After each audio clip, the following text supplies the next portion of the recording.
Hi! Papakita ko sa inyo kung paano ang ginagawa ko muna bago ko lutuin ang aking steak. Okay, this is my last steak and this is New York steak and I'm gonna cook it for lunch. Ayan, kalaki siya. Oh.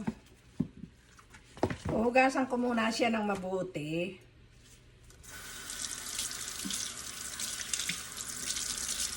Ng hot water na aking matitiis ang init. Dahil madulas, yung iba hindi naghuhugas ng steak. Dahil maalis daw ang flavor. Hindi pwede sa akin yun. Okay, nahugasan na natin. Ngayon, tutuyuin ko muna siya ng paper towel. At medyo tutusukin ko siya ng tinidor para pumasok doon yung salt and pepper. Okay, ito ay minix ko ng asin at saka garlic salt. Yan.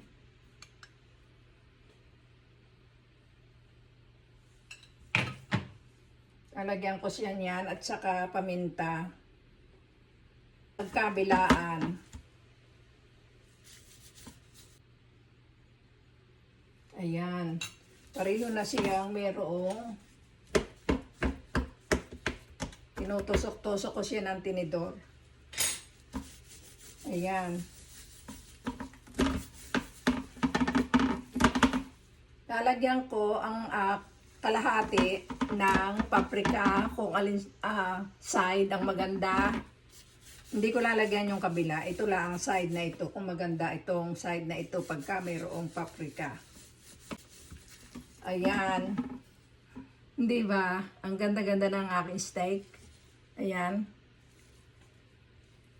At ito ay iyakin mo ng i-marinate ng 1 hour bago ko lutuin.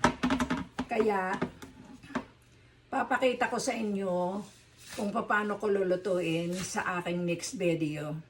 Dahil i-marinate ko muna siya ng 1 oras. Okay, see you then.